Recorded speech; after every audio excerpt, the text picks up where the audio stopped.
Okay, we're going to continue on in our Father's Word. This is Lamentations 2, verse 17. The Lord has done what He has purposed. He has fulfilled His word, which He commanded in the days of old. He has thrown down and has not pitied. He has caused an enemy to rejoice over you. He has exalted the horn of your adversaries. Their heart cried out to the Lord. O wall of the daughter of Zion, let tears run down like a river day and night. Give yourself no relief. Give your eyes no rest. Arise, cry out in the night, at the beginning of the watches. Pour out your heart like water before the face of the Lord. Lift your hands toward Him for the life of your young children who faint from hunger at the head of every street. See, O Lord, and consider. To whom have you done this? Should the women eat their offspring, the children that they cuddle? Should the priest and the prophet be slain in the sanctuary of the Lord? Young and old lie on the ground in the streets. My virgins and my young men have fallen by the sword. You have slain them in the day of your anger. You have slaughtered and not pitied. You have invited as to a feast day the terrors that surround me. In the day of the Lord anger, there is no refuge or survivor. Those whom I have borne and brought up, my enemies have destroyed. Now this is Lamentations 3. I am a man who has seen an affliction by the rod of His wrath. He has led me and made me walk in darkness and not in light. Surely He has turned His hand against me.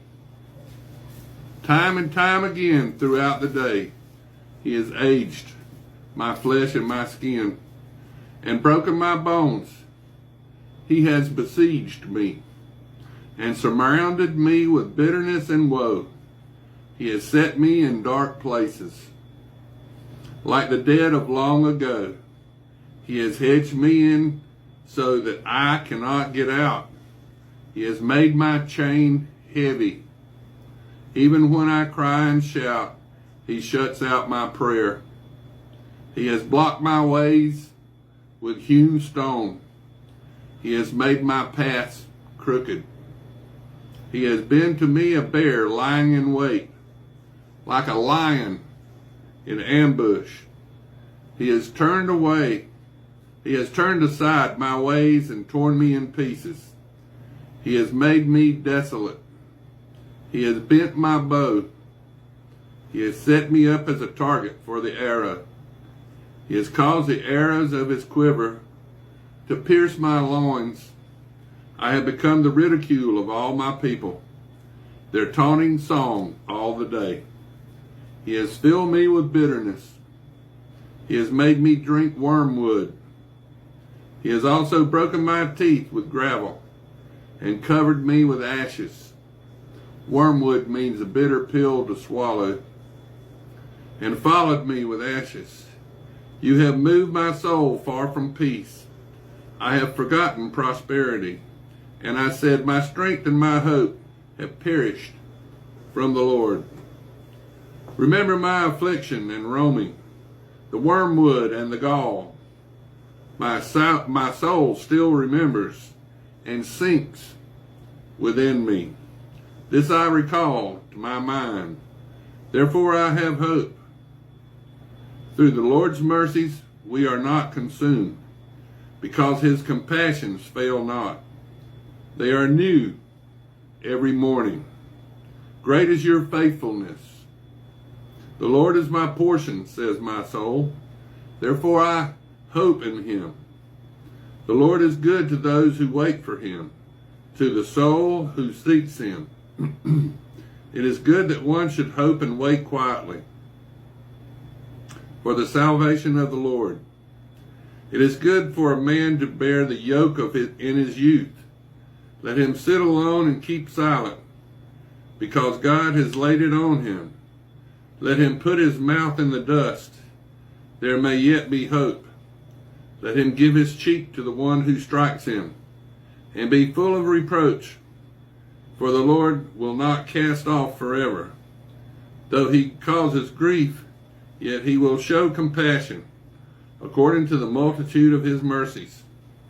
For he does not afflict willingly, nor grieve the children of men, to crush under one's feet all the prisoners of the earth, to turn aside the justice due a man before the face of the Most High, or subvert a man in his cause. The Lord does not approve. Who is he who speaks, and it comes to pass, when the Lord has not commanded it? It is not from the mouth of the Most High. The woe and the well-being proceed. Why should a man living complain? A man for the punishment of his sins? Let us search out and examine our ways, and turn back to the Lord. Let us lift up our hearts and hands to God in heaven. We have transgressed and rebelled. You have not pardoned.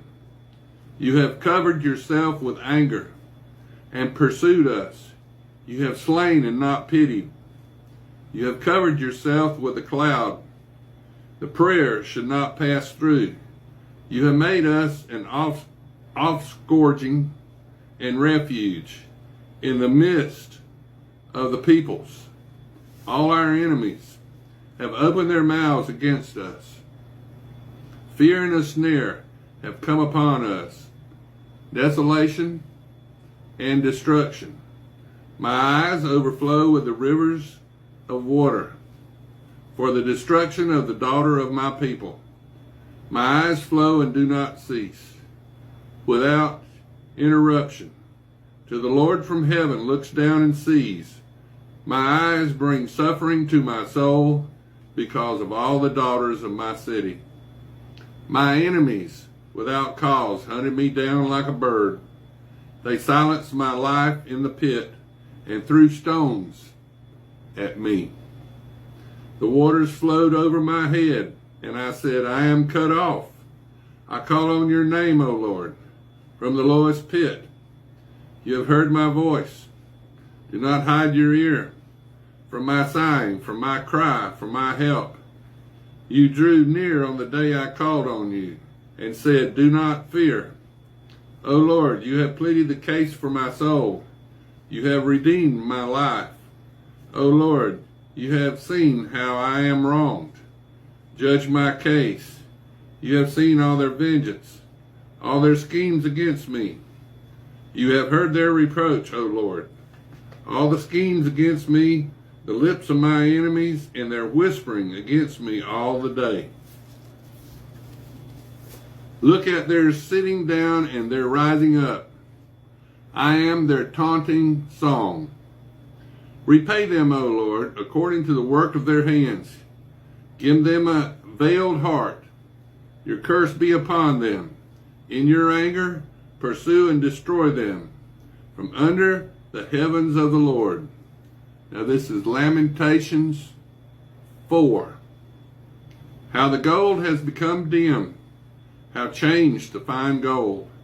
The stones of the sanctuary are scattered at the head of every street. The precious sons of Zion, valuable as fine gold, how they are regarded as clay pots, the works of the hands of the potter. Even the jackals present their breast to nurse their young, but the daughter of my people is cruel, like ostriches in the wilderness. The tongue of the infant cling to the roof of the mouth for the thirst. The young children ask for bread, but no one breaks it for them. Those who ate delicacies are desolate in the street. Those who were brought up in scarlet embrace ash heaps. The punishment of the iniquity of the daughter of my people is greater than the punishment of the sin of Sodom, which was overthrown in a moment with no hand